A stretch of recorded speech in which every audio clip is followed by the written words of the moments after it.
Buenas tardes. Hoy vamos a hablar acerca de las hernias. Como saben, en cirugía todo lo más importante antes de pasar a la lectura comprensiva debemos de conocer anatomía como base. Sobre todo esto es muy importante en la patología quirúrgica de las hernias. Y para que uno pueda entender cuando va leyendo esta patología, tiene que tener mucho conocimiento anatómico que cuesta al principio, pero que después con la práctica uno va entendiendo mejor esta estructura y siempre tienen que ver de forma sencilla la situación como para que puedan entender. Muchas veces la explicación de hernias pasa mucho por la parte técnica, entonces complica un poco la parte de la denominación, la clasificación, los tipos de procedimientos quirúrgicos que se realizan. Todo es mucho más sencillo si se parte de la premisa del conocimiento de anatomía como tal, y una vez que se conocen los elementos de los cuales van a estar comprometidos en la aparición de una hernia, entonces recién allí van a poder comprender un poco mejor lo que es una hernia, que realmente es algo bastante sencillo, es una de las cirugías eh, que se resuelven con mayor frecuencia, que representa más o menos el 60% de las cirugías junto con las litiasis vesicular, las cirugías programadas, no tanto las cirugías de urgencia. Pueden haber complicaciones de hernias y se resuelven de forma quirúrgica en la urgencia, pero no es lo ideal. Lo ideal siempre es hacer la cirugía de forma programada y les voy a estar diciendo las razones. Las hernias inguinales, sobre todo, y crurales, se presentan a la altura del cuadrilátero de Froschall. ¿Cuál es este cuadrilátero? Como pueden observar en la imagen, un cuadrilátero que se encuentra a nivel de la región inguinal. Los límites arriba son una línea horizontal que pasa por ambas espinas anterosuperiores y otra línea horizontal que pasa por la espina del pubis. Luego tenemos como referencia al ombligo 1 centímetro por dentro, una línea perpendicular a las anteriores y otra línea paralela a 1 centímetro por dentro de la espina ilíaca anterosuperior.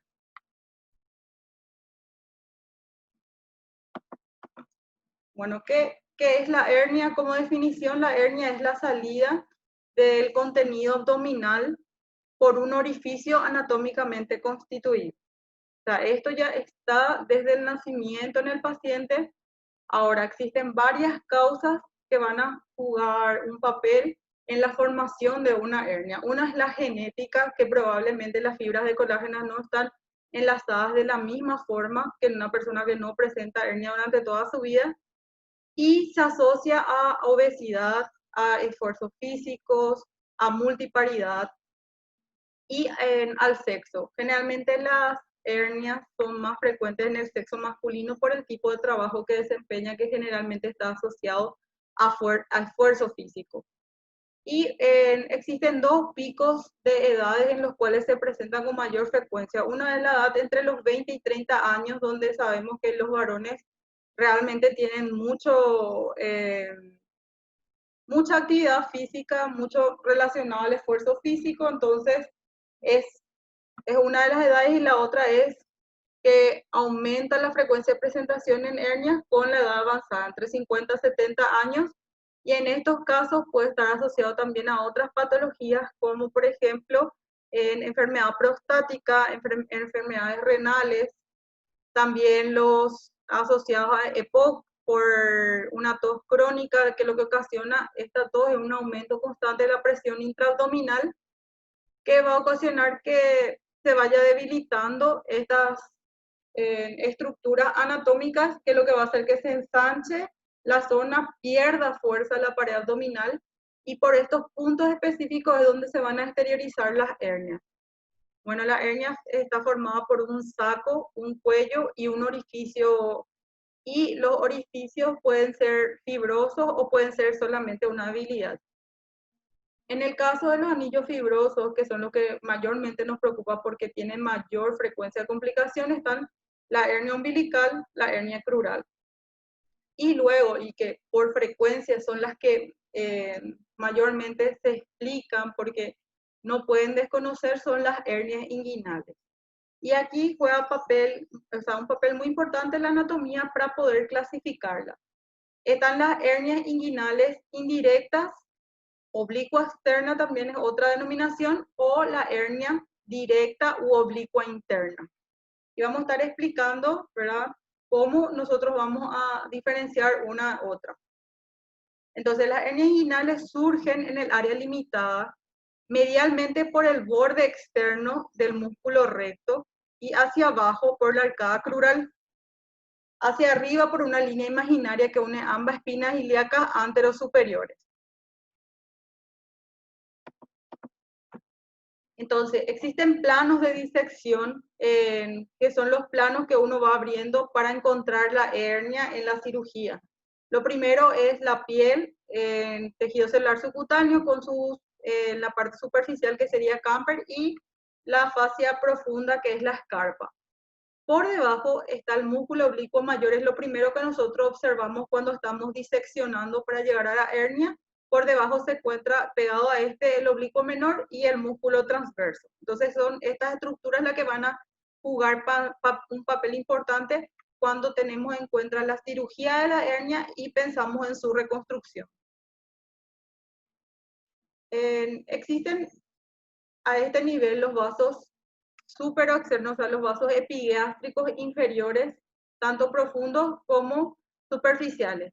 Pero lo que van a hacer la diferencia van a ser los profundos. Y es ahí donde nosotros vamos a dividir la hernia entre inguinal directa e indirecta, porque es esta estructura anatómica la que nos va a dividir entre uno y otro. Si se exteriorizan por fuera van a ser las inguinales indirectas u oblicua externa. Y la directa u oblicua interna. Entonces, es el mismo tipo de hernia con diferente denominación. Por un lado, pueden llamarse hernias inguinales directas o hernias inguinales oblicua interna, porque esto sería como el lado izquierdo del paciente mirando desde adelante. Entonces, esto sería el músculo recto, la arcada crural, los vasos epigástricos profundos, la arteria y la vena, y todo lo que se exteriorice por fuera van a ser inguinal indirecta u oblicua externa. Y directa u oblicua interna, lo que se exteriorizan por dentro. Es una forma de clasificar a las hernias inguinales. Ahora, la otra estructura bastante importante es nuestra arcada crural. Todo lo que por debajo se exteriorice va entonces a pasar a denominarse hernia crural o hernia femoral. Y todo lo que esté por arriba entonces va a ser lo que se denomina hernia inguinal.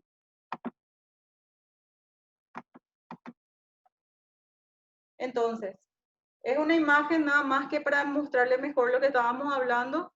Otra forma de entender la clasificación de las hernias es saber que la hernia indirecta recibe su denominación porque se exterioriza a través del anillo inguinal profundo. Existen dos anillos inguinales, uno profundo que es un anillo verdadero y uno superficial que más bien es donde las fibras se entrelazan. Entonces, la hernia indirecta se denomina así porque ella se exterioriza por el orificio inguinal profundo y desciende a través del canal para luego exteriorizarse, que donde se exterioriza generalmente en el varón a nivel del escroto y en la mujer a nivel de la vulva. Y por debajo de nuestro anillo crural es donde vamos a tener la hernia crural, que es como se observa en esta imagen. Ahora, la hernia directa en realidad es una debilidad de la pared posterior a nivel del triángulo de Hesselbach, que es donde existe solamente ya fascia transversalis, que es un entrelazamiento de todas las fibras de los músculos que hablamos anteriormente, sobre todo el músculo transversal. ¿Y qué pasa a este nivel? Hay una debilidad de la pared, entonces hay una protrusión desde atrás hacia adelante, no pasa por ningún orificio, es por eso que recibe la denominación de directa.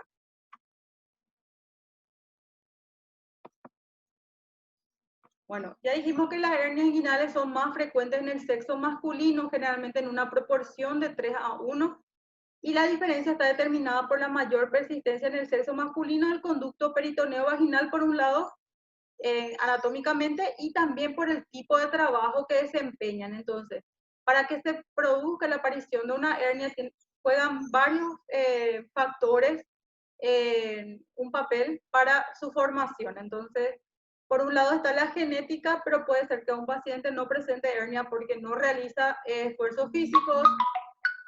Y en lo otro serían mujeres, por ejemplo, la frecuencia de aparición de hernias inguinales es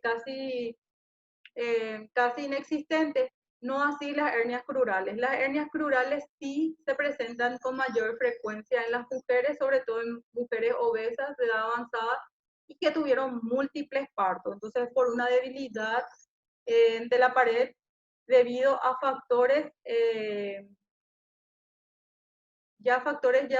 no genéticos, sino más bien asociados a la vida cotidiana de la persona.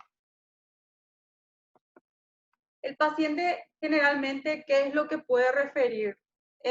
Puede ser que el paciente acuda a la consulta por una tumoración, porque tiene dolor exquisito a nivel de región inguinal o región crural, o también puede ser que sea una consulta por una urgencia en el caso de que el paciente se ocluya, no haya, o sea, existe una detención de gases, vómitos, dolor abdominal intenso, detención de heces, entonces ahí pensamos más en una urgencia. Entonces es siempre lo que nosotros necesitamos saber cuando evaluamos al paciente si estamos presentes, o sea, frente a un paciente que presenta un cuadro en que podemos resolver en ese momento con maniobras de reducción de la hernia o se trata de una urgencia que necesita una resolución quirúrgica inmediata. Entonces, no todas las hernias que llegan a nuestra consulta o a nuestra urgencia son de resolución quirúrgica inmediata, porque justamente lo que nosotros buscamos es reducir la hernia, o sea, lograr que el paciente esté en condiciones para ingresar de forma segura a una cirugía y resolver la debilidad de la pared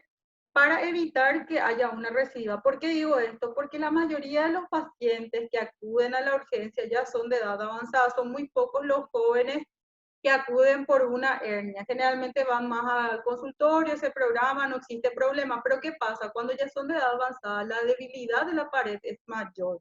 El anillo generalmente es mucho mayor y se asocia a patologías de base, como son la obesidad, el EPOC, y entonces generalmente ingresan y reingresan muchas veces a la urgencia tratando de completar sus estudios.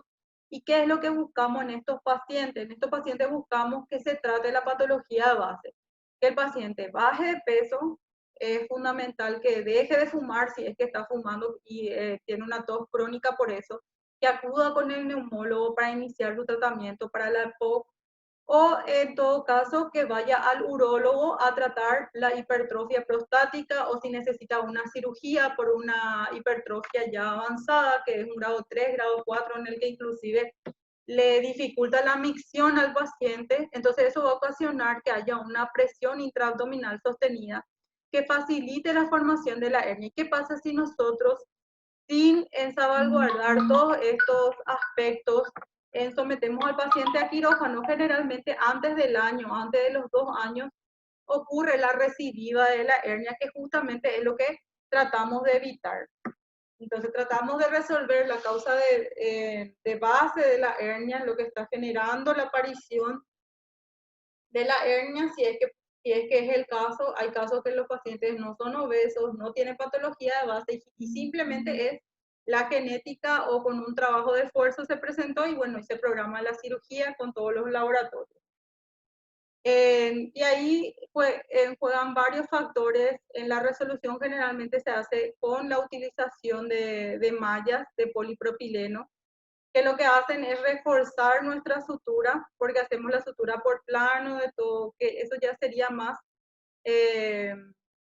la parte quirúrgica, la técnica quirúrgica que después ustedes van a leer para sus exámenes en las materias que tengan que leer, ¿verdad? O sea, generalmente eso ya es para los exámenes de ingreso, para cuando ustedes sean cirujanos, tienen que conocer las técnicas paso por paso de cada una. Existen técnicas especiales y es realmente una cirugía bastante agradable. O sea, generalmente no es muy complicado. Lo complicado es conocer bien la anatomía, pero una vez que se comprende eso, es bastante sencilla. La cirugía es una cirugía bastante frecuente. O sea, es una de las primeras cirugías que realiza el residente de cirugía general. El paciente generalmente entonces refiere que sufrió un dolor brusco al realizar un esfuerzo físico en la región inguinal y que puede percatarse luego de una tumoración a ese nivel en que se hace más evidente con los esfuerzos y dicha tumoración va aumentando progresivamente de tamaño, pudiendo no descender al escroto. Entonces, para que nosotros podamos hacer el diagnóstico del paciente, tenemos que examinarlo en primer lugar en posición de pie, y una vez que nosotros hacemos la inspección de pie, ¿qué es lo que vamos a buscar? Observar la tumoración si es que se observa a simple vista y pedir al paciente que realice maniobras de Valsalva. ¿Qué son las maniobras de Valsalva? Son maniobras que aumentan la presión intraabdominal, como por ejemplo pedirle al paciente que tosa o que haga un esfuerzo de pujo como para irse de cuerpo. Entonces ahí vemos que aumenta el tamaño de la tumoración. ¿Y para qué nos va a servir esto? Para que nosotros podamos hacer diagnóstico diferencial con otras tumoraciones que generalmente son de índole benigno, que ya pueden ser ganglios, una adenitis, una inflamación de un ganglio, también un linfoma, un carcinoma hematológico, o en lipomas, que son tumoraciones del tejido celular subcutáneo. Entonces, lo que va a ocurrir siempre cuando se trate de hernia es que esta se va a aumentar de tamaño con las maniobras de Valsalva. Se traza una línea imaginaria entonces que une la espina del pubis con la espina ilíaca anterior superior. Esta línea se denomina línea de Amusat. Si el pedículo de la hernia se palpa por encima, entonces decimos que es una hernia inguinal. Y si es por debajo, una hernia crural. Una vez que nosotros tenemos al paciente de pie, evaluamos el anillo inguinal profundo, que generalmente se encuentra por dentro de la espina ilíaca anterior superior, a 2 centímetros por debajo o a 2 centímetros por encima de la espina del pubis. En este caso, en esta imagen, observamos que se exterioriza por debajo de la línea Musat, entonces se trata de una hernia crural. Posteriormente se realiza en posición de decúbito dorsal, y en caso de que la hernia no se reduzca espontáneamente, se realiza la reducción con maniobras manuales y se observa si es coercible o incoercible. Entonces, le pedimos al paciente que se relaje nuevamente, que se acueste, y en algunos casos la hernia se reduce espontáneamente y en otros casos no. Y en esos casos nosotros contamos con maniobras que generalmente utilizamos las dos manos y vamos empujando el saco e introducimos de forma suave nuevamente el contenido a la cavidad intraabdominal. Y ahí observamos si es coercible o incoercible la hernia. Entonces, lo primero es saber si la hernia es reductible o irreductible. ¿Cómo nosotros determinamos si se trata de una hernia reductible o no? Si nosotros tras hacer una maniobra logramos introducir nuevamente la hernia, decimos que la hernia es reductible. Si no logramos hacerlo, entonces se denomina irreductible. Ahora viene el segundo dato, que es si es coercible o incoercible. ¿Cómo sabemos esto? Luego de reducida la hernia, soltamos el orificio inguinal, inmediatamente la hernia se exterioriza, decimos que es incoercible. Si luego de realizar la maniobra la hernia se reduce y no vuelve a exteriorizarse de forma espontánea, entonces decimos que es coercible. Son datos que siempre deben estar escritos en la valoración física de las hernias. Si ustedes hicieron una buena semiología, pueden decir si es reductible o irreductible, coercible o incoercible, y si sospechan de que la hernia se encuentra complicada. Son datos que siempre deben estar escritos en la historia clínica. Una vez que se reduce la hernia, se mantiene el dedo en el anillo profundo, que se sitúa 2 traveses de dedo aproximadamente por encima y por fuera de la espina del pubis, y se realiza una maniobra de Valsalva. Si la hernia no aparece, es un signo de Landívar positivo y es la maniobra que nos ayuda a realizar el diagnóstico de una hernia inguinal oblicua externa o inguinal indirecta. Y ingresa al conducto inguinal por el anillo profundo. Entonces, el signo de Landívar positivo es para el diagnóstico de una hernia inguinal oblicua externa o una hernia también denominada indirecta. Lo que entonces nosotros buscamos es ocluir el anillo inguinal profundo. Y al pedirle al paciente que haga un esfuerzo físico, una maniobra valsalva, la hernia no se exterioriza porque nosotros estamos ocluyendo el orificio por donde se va a exteriorizar la hernia. Ahora, si la hernia empuja o se exterioriza de igual forma, entonces estamos ante una hernia directa y es la forma de hacer el diagnóstico. Si la hernia se exterioriza a pesar de mantener el dedo, entonces estamos ante una hernia directa. Aparece en la zona débil de la pared posterior del conducto inguinal, donde la fascia transversal y no tiene refuerzo. Y durante la cirugía se puede observar que emerge por dentro de los vasos epigástricos. Profe, Sí, una duda. ¿La hernia directa siempre va a ser en el triángulo de Hesselbach? sí, sí, porque el Dale. triángulo de debilidad, triángulo de Hesser, o sea, coincide con el triángulo de debilidad Hesser. Que eso más bien van a encontrar, por ejemplo, en el Michan, está muy bien en la parte de anatomía descrito toda esa parte. Pero lo que compete para semiología es que ustedes puedan clasificar entre una hernia directa, indirecta, crural, y en saber cómo diagnosticar eso, o sea, saber diferenciar que existe una estructura anatómica, una línea imaginaria que va a cruzar entre la espina ilíaca antero superior y la espina del pubis, y que es lo que nos va a determinar entre inguinales, las que están por arriba, y crurales, las que están por debajo. Las que con mayor frecuencia van a sufrir una complicación van a ser las crurales por su anillo fibrótico, y las inguinales generalmente no se complican, pero sí hay que resolver. Y entre ellas, siempre la más frecuente es la hernia inguinal indirecta en varones, y la directa es más frecuente en mujeres con debilidad abdominal, muchos partos, igual que en la crural. Pero las más frecuentes son las inguinales, son las con la que mayor frecuencia van a ver en la urgencia. Entonces, lo que compete ahora es hacer el diagnóstico, conocer las maniobras que le van a ayudar a diferenciar entre una y otra.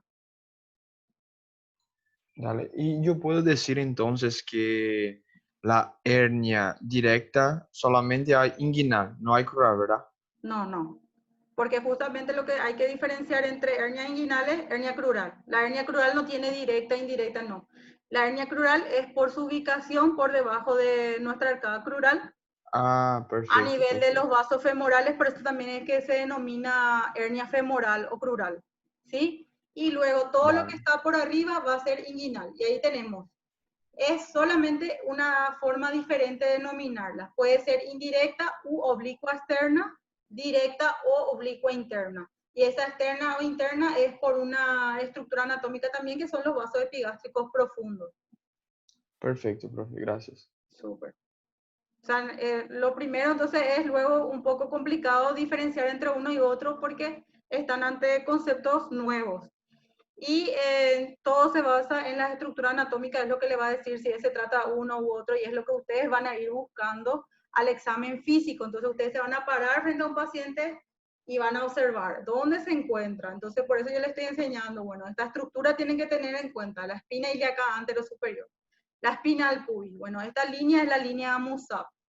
Si por debajo de esta línea, entonces, bueno, es una hernia crural. Casi siempre es de resolución quirúrgica de urgencia porque en la mayoría de los casos se estrangula.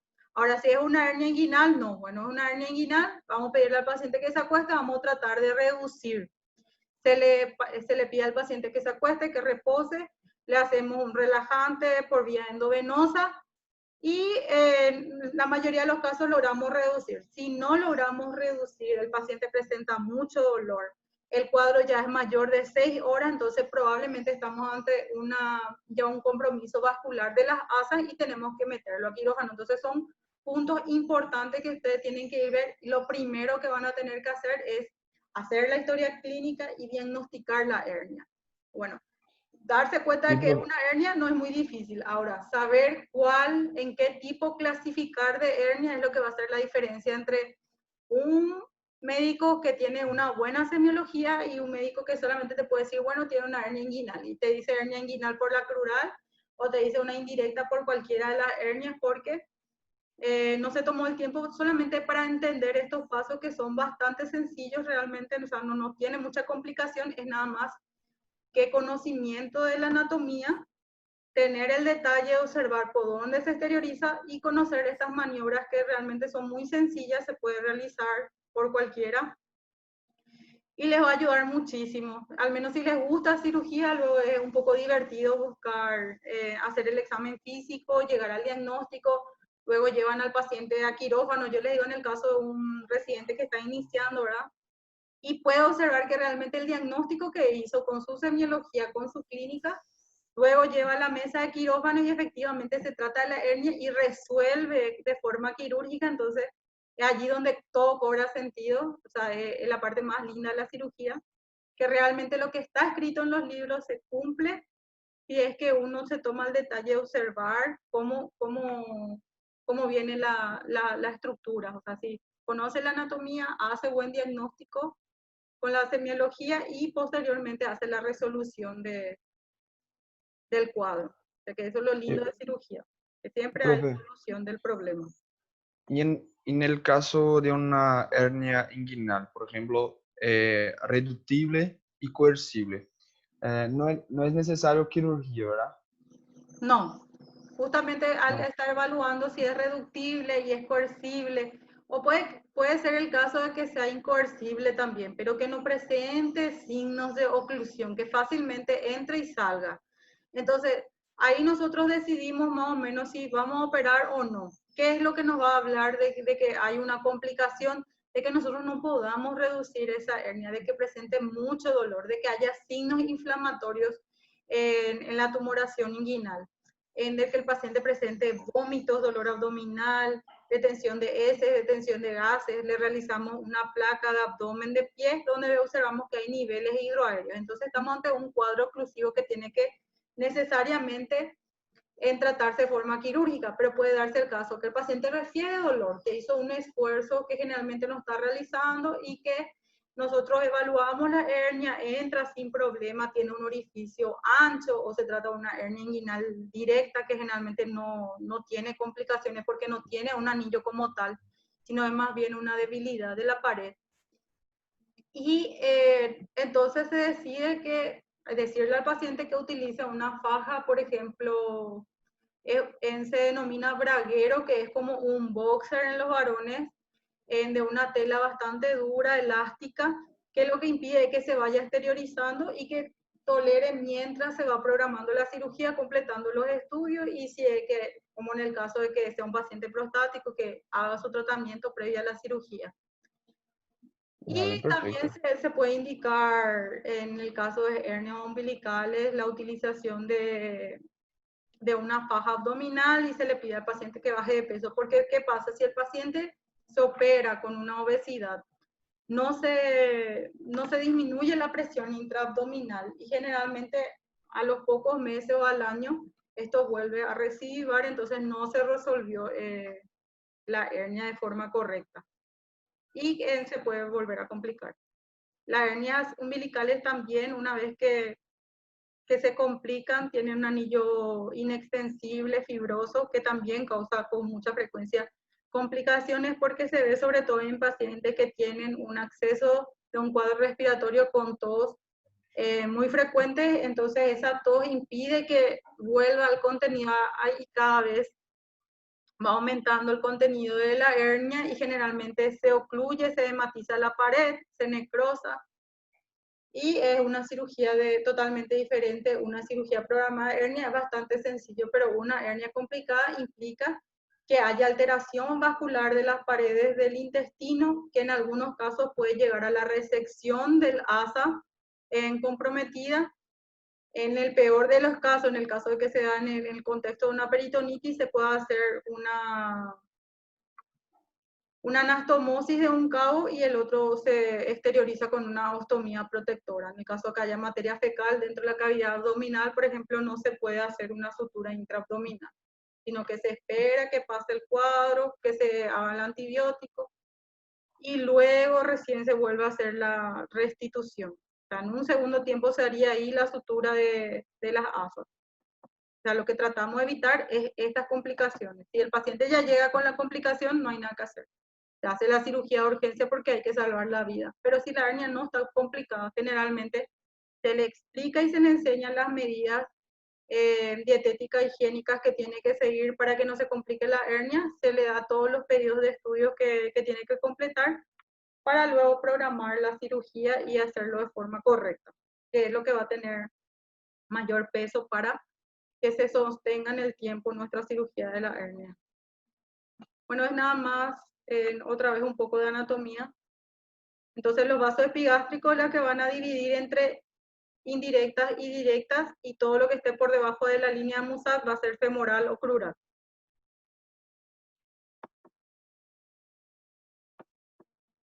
Entonces, en las hernias inguinales oblicuo-externas, para palpar el anillo externo o superficial, se envuelve el dedo con el escroto. Por encima de la espina del pubis se introduce el pulpejo de un dedo o todo el dedo en el anillo. Con la maniobra de Valsalva se siente que la hernia tiene impulso con la tos y empuja el dedo del examinador, si es que es realmente oblicua externa. Entonces, ilustrando más o menos esto, entonces se envuelve con la piel el dedo, generalmente con la piel del escroto, por encima de la espina del pubis y se busca el conducto inguinal, que tiene una orientación oblicua hacia la espina ilíaca anterosuperior. Y se trata de ocluir el orificio inguinal profundo y ahí se pide al paciente que haga la maniobra de Valsalva y si efectivamente no se exterioriza o sentimos que empuja nuestro dedo, es una oblicua externa. ¿Cómo se denomina este signo? Signo de la cortina, porque nosotros lo que hacemos es envolver el dedo con la piel del paciente y vamos introduciendo y buscando el canal inguinal. A la percusión de una hernia podemos encontrar que es timpánico siempre y cuando el contenido de la hernia sea intestino. A la ocultación pueden haber ruidos hidroaéreos, siempre y cuando también el contenido sea intestinal. En el caso de que sea, por ejemplo, solamente contenido de epiplón, no vamos a tener estos ruidos hidroaéreos ni va a ser timpánico. La hernia inguinoescrotal debe diferenciarse del hidrocele y de los tumores de testículo. El hidrocele generalmente no es reductible y presenta una transiluminación positiva que la realizamos mediante la utilización de una linterna. No tiene pedículo y no se pinza la vaginal y no puede palparse el testículo, siempre que sea hidrocele. En las hernias estranguladas, las asas intestinales se distienden y no se reducen. Entonces, si pasó, generalmente nosotros tomamos como punto de partida las 6 horas. Si 6 horas está atrapada un asa o sospechamos de que esté atrapada un asa, generalmente ya no vamos a intentar reducir. ¿Por qué? Porque ya hay compromiso vascular. ¿Qué implica un compromiso vascular? Que ya no hubo una afluencia de sangre en el lugar y tampoco un retorno venoso que va a ocasionar esto en nuestras paredes, un edema importante. Y nosotros tratamos de reducir una hernia complicada con atascamiento que ya es de 6 horas. Entonces, ¿qué pasa? Que nosotros podemos llegar a perforar esa asa y convertir nuestro cuadro, nuestra complicación de ser una hernia atascada, pasa a ser a una peritonitis fecal. Entonces, cambia el pronóstico de nuestra cirugía. Entonces, dentro de la cirugía buscamos los planos, encontramos la hernia, ampliamos el anillo fibrótico y ahí recién introducimos las asas intestinales, observamos directamente las asas. Si están negras, no hay nada que hacer. Se hace el clampaje y exéresis de la parte sufriente del intestino y se anastomosan los dos cabos. Si presenta un cambio de coloración y nosotros generalmente lavamos con suero tibio el intestino y recupera la motilidad, vemos motilidad intestinal, vemos que mejora la coloración, entonces decimos que esta gasa se recuperó y generalmente introducimos todo y cerramos por plano, resolvemos la hernia. Entonces son episodios ya que nosotros encontramos una vez en quirófano. Entonces eso es lo correcto ya cuando pensamos de que se trata de una hernia estrangulada. Va a cortarse ahora la clase, vamos a volver a entrar con el mismo link, nada más que ya para terminar la clase con algunos puntos que quiero mencionar. Dale, profe.